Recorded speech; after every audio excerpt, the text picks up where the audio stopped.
मस्त math channel में आपका स्वागत है।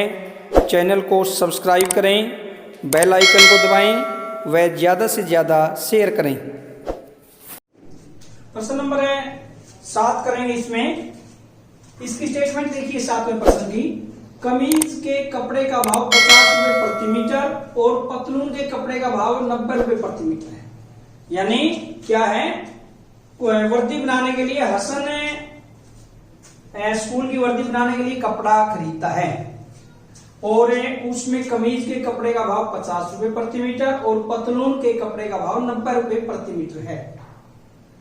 वह कमीज के प्रत्येक 3 मीटर कपड़े के लिए पतलून का 2 मीटर कपड़ा खरीदता है। यानी कमीज का अगर वो 3 मीटर खरीदता है, इसका मतलब क्या हुआ, देखिए कमीज और पतलून अगर हम देखते हैं, कमीज का यदि वो कितना खरीदता है 3 मीटर कपड़ा और पतलून का कितना खरीदेगा, उसके लिए 2 मीटर। इसका मतलब इनका अनुपात दिया हुआ है। अगर वो कमीज का 3 मीटर खरीदता है तो पतलून का कितना खरीदेगा, 2। अगर वो कमीज का 6 मीटर यानी 3 गुना 2 कर देता है 6, तो पतलून का भी 2 गुना 2 4 यानी 6:4 वही। यानी ये उसका कपड़े का अनुपात दिया गया है एक प्रकार से, 3 मीटर और 2 मीटर यानी 3x और 2x इस अनुपात में खरीदेगा। वही इस कपड़े को क्रमशः का मतलब होता है जैसे पहले जो भी आया है उसके अनुसार क्रमशः का मतलब है पहले क्या था, इसमें कमीज पर क्या है 12% लाभ और पतलून का जो कपड़ा है उस पर 10% लाभ पर बेचकर 36,600 रुपए प्राप्त करता है। टोटल इतने रुपए प्राप्त करता है। उसने पतलून के लिए कितना कपड़ा खरीदा, पतलून के लिए कपड़ा निकालना। अब इसमें स्टार्टिंग से देखिए, शुरू से कमीज के प्रत्येक 3 मीटर कपड़े के लिए, माना कमीज का कपड़ा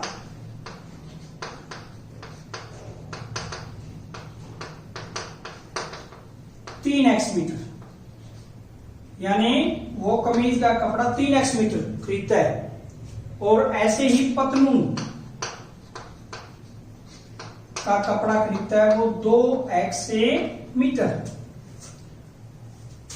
अब एक कमीज वाले पर क्या है भाव 50 रुपए प्रति मीटर और पतलून का भाव क्या है 90 रुपए प्रति मीटर। कमीज के कपड़े का मूल्य है कितने रुपए है, 50 रुपए प्रति मीटर। 50 गुना 3x 150x रुपए, इतने रुपए। पतलून इसी प्रकार से पतलून के कपड़े का मूल्य 90 रुपए प्रति मीटर है, तो 90 गुना 2x 180x रुपए। अब इसमें देखिए इस कपड़े को क्रमशः, इसका मतलब इस पर तो कितने प्रतिशत लाभ है 12% और इस पर कितने प्रतिशत लाभ है 10%। तो कमीज के कपड़े पर लाभ जो बेचता है उस पर जो लाभ है 12%। यानी लाभ क्या होता है, क्रय मूल्य पर होता है हमेशा लाभ या हानि। क्रय मूल्य कितना है 150x गुना लाभ प्रतिशत या हानि प्रतिशत। लाभ कितना है 12% है, हटाने के लिए बटा 0 से 0, 5 या 15, 5 10 2 के 12, 18x से इस पर कमीज के कपड़े पर लाभ होगा। पतलून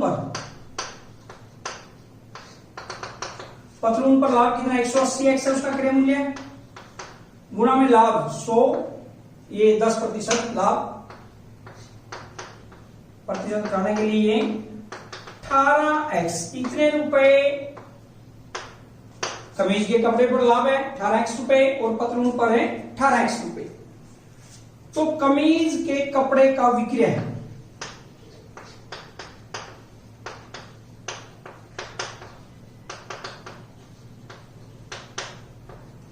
कमीज कमीज के कपड़े का विक्रय मूल्य यानी कितने में बेचा उसने, 150x में तो खरीदा था और 18x उस पर लाभ हो गया, 168x रुपए कमीज के कपड़े का विक्रय मूल्य। ऐसे ही पतलून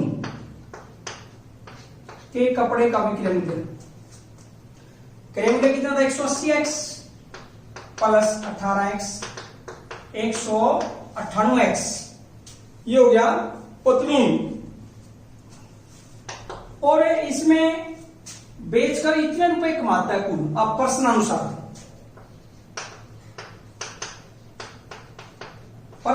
क्या करता है कि इन दोनों को बेचकर यानी 168x प्लस 198x बराबर कितने कमाता है, 36,600 रुपए।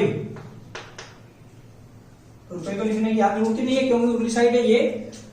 168x प्लस 198x बराबर 36,600, इतने रुपए हो गए, ये इसके बराबर है। अब इसको जोड़ेंगे, 8 और 8 16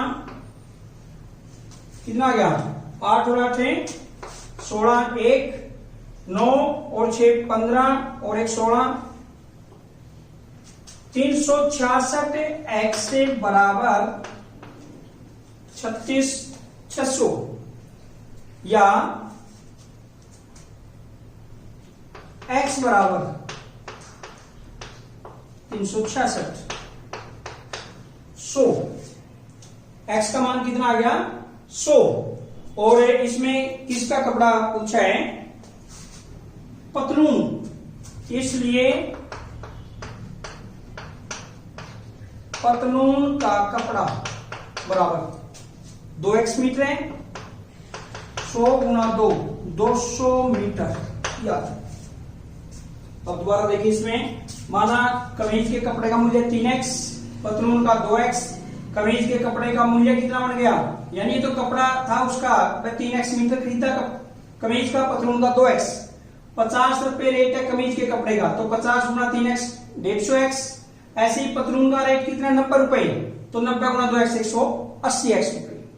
अब इन पर लाभ कितना होता है, कमीज पर है इस कपड़े को क्रमशः 12% लाभ पर, यानी जो कमीज वाला कपड़ा है उस पर 12% लाभ। कमीज का कितना है, 150x गुना 12 बटा 100%, हटाने के लिए 0 से 0, 5 दिया 15, 5 दूनी 10, 2 छके 12, 18x रुपए आ गया।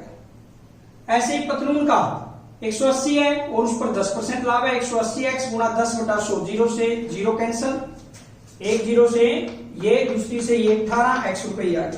तो कमीज के कपड़े का कुल विक्रय मूल्य कितना होगा, 150x ये था, प्लस में 18x इस पर लाभ हो गया 168x, और यहां पर पतलून का 180x प्लस 18x 198x। प्रश्नानुसार कुल रुपए उसने 36,600 रुपए दिए, कुल रुपए कितने दिए, 36,600 रुपए। तो 168x प्लस 198x बराबर 36,600, यानी जब इसको जोड़ेंगे 8 8 16 1 9 6 15 1 16 1 366x बराबर 36,600 या x बराबर 36,600 बटा 366, यानी पतलून का कपड़ा 2 गुना 100 200 मीटर खरीदा। प्रश्न नंबर 8, प्रश्न नंबर 8 में हिरणों के एक झुंड का आधा भाग मैदान में चल रहा है और शेष का 3/4 खेल रहा है, शेष बचे 9 हिरण पानी पी रहे हैं। झुंड में हिरणों की कुल संख्या ज्ञात करनी है। झुंड के अंदर क्या ज्ञात करनी है, हिरणों की कुल संख्या। माना कुल हिरण x मान ली, आधा भाग मैदान में चल रहा है, मैदान में x बटा 2 हिरण आते हैं। इसका मान लीजिए जैसे कुल हिरण अगर 10 है, उसका आता क्या करेंगे 10 बटा 2 5 आ गया, तो क्या होगा x बटा 2। और शेष का 3/4, यानी जैसे मान लीजिए कुल हिरण 10 है सपोज करो, उसके आधे कितने हुए, 10 बटा 2 5 हुआ। और यदि शेष कहा जाए, शेष कितने बच गए, इस 10 में से 5 हटाएंगे 5 ही आएंगे, यानी इस आधे के बराबर ही आता है। किसी भी चीज का यदि हम आधा करते हैं, जो शेष बचता है वो उस आधे के बराबर ही आता है। इसीलिए क्या है यहां पर जैसे शेष कितने बच गए, x/2 ही बचेंगे शेष, तो 3/4 खेल रहे हैं, यानी खेल रहे हैं, कितने खेल रहे हैं, शेष तो आता है बराबर x/2 का 3/4, 3/4, यानी 3x/8 हिरण खेल रहे हैं, और शेष बचे 9 हिरण। अब शेष हिरण कितने बच गए, 9, शेष हिरण 9। झुंड में हिरणों की कुल संख्या ज्ञात करो प्रश्नानुसार। अब देखिए प्रश्नानुसार क्या है, कुल हिरण तो x है, आधे उसमें से मैदान में खेल रहे हैं, मैदान में है, आधे उसमें खेल रहे हैं, और शेष बच के 9 हिरण ये पानी पी रहे हैं, तालाब पर पानी पी रहे हैं। अगर हम तीनों को जोड़ दें, वो किसके बराबर होगा, कुल हिरणों के बराबर आएगा। जब हम तीनों को जोड़ देते हैं, किसके बराबर आएगा, वो कुल हिरणों का, यानी प्रश्नानुसार x/2 प्लस 3x/8 प्लस 9 बराबर x के आएगा। या लघुत्तम इसका लेफ्ट साइड में क्या आ गया, 8, 4 पर चला 4x प्लस 8 पर 3x प्लस 72 बराबर x, या इसको हम परली साइड लेके जाएंगे, 8x हो जाएगा, 4x प्लस 3x प्लस 72 बराबर 8x, 8 की हम गुना हो जाएंगे। यह उधरी साइड क्या हो गया, 7x हो गया ना, 7x को परली साइड लेके जाएंगे, दाईं तरफ माइनस का हो जाएगा, 72 बराबर 8x माइनस 7x, या 72 बराबर x, यानी x का मान कितना आ गया, 72, और हमने हिरणों की कुल संख्या ज्ञात करनी है, वो x ही है, इसलिए कुल हिरण 72 ये आ गया। बस हिरणों की संख्या कितनी आएगी, 72। प्रश्न 9 की स्टेटमेंट देखिए, दादाजी की आयु अपनी पौत्री की आयु की 10 गुनी है। मान लेंगे, माना पौत्री की आयु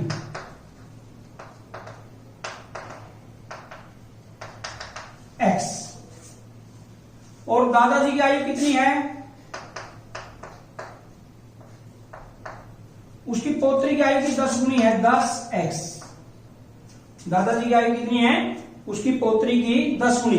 यदि उनकी आयु अपनी पौत्री की आयु से 54 वर्ष ज्यादा है, प्रश्न अनुसार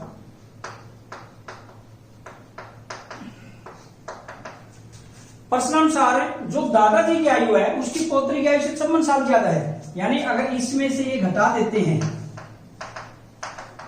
बराबर 54 आएगा, या 9x बराबर 54, या x बराबर 54/9, 6। x का मान कितना आ गया, 6, और हमने निकालना क्या है, उनकी आयु, यानी दादा की आयु और पौत्री की आयु, इसलिए पौत्री की आयु 6 वर्ष, और दादा की आयु कितनी होगी, 10x, यानी 10 गुना 6, 60 वर्ष दादाजी की आयु। 10वां प्रश्न और अंतिम प्रश्न है इस प्रश्नावली का, बिल्कुल वही तरीका। इसमें भी स्टेटमेंट को देखिए, इसमें हमने क्या देखनी है, स्टेटमेंट। अमन की आयु उसके पुत्र की आयु की 3 गुनी है। अमन की आयु उसके पुत्र की आयु, माना पुत्र की आयु x, तो अमन की आयु कितनी हो जाएगी, अमन की आयु 3 गुनी है, 3x वर्ष, यानी पुत्र की आयु हमने x वर्ष मान ली, उसके अमन की आयु 3x वर्ष, उसके पुत्र की आयु की 3 गुनी है। 10 वर्ष पहले उसकी आयु पुत्र की आयु की 5 गुनी थी, यानी 10 वर्ष पहले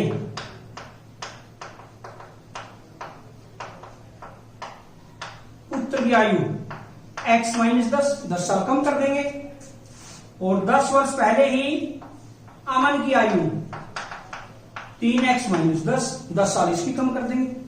अब प्रश्न अनुसार अब जो प्रश्न में कहा गया उसके अनुसार देखिए, 10 वर्ष पहले उसकी आयु किसकी? अमन की आयु पुत्र की आयु की 5 गुनी थी, यानी अमन की आयु कितनी है? 3x, और उसके पुत्र की आयु कितनी है? x। ये अब प्रश्न में देखिए क्या है, 10 वर्ष पहले उसकी आयु कितनी थी? 3x माइनस 10 अमन की, और पुत्र की आयु x minus 10, 3x minus 10 x minus 10, 10 वर्ष पहले की बात है। उसकी आयु 10 वर्ष पहले, उसकी आयु का मतलब अमन की आयु ये वाली, पुत्र की आयु की 5 गुनी है, यानी जो इसके पुत्र की आयु है ये बराबर कब होगी? जब इसके पुत्र की आयु का ये 5 गुना होगा, या हम कह सकते हैं 3x माइनस 10 बराबर 5x माइनस 50। 5 की गुणा ब्रैकेट में पूरे के साथ होगी, 5 की पहले x के साथ 5x माइनस 50।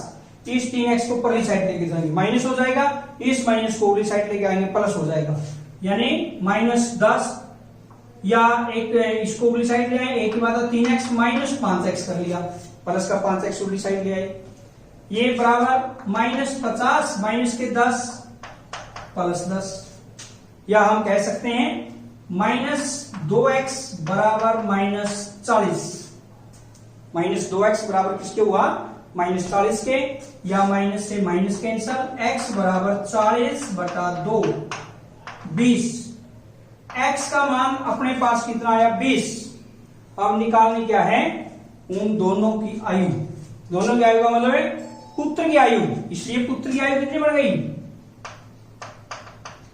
20 वर्ष, और अमन की आयु 3 गुना है, 20 गुना 3 यानी 60 वर्ष, ये अमन की आयु है 60।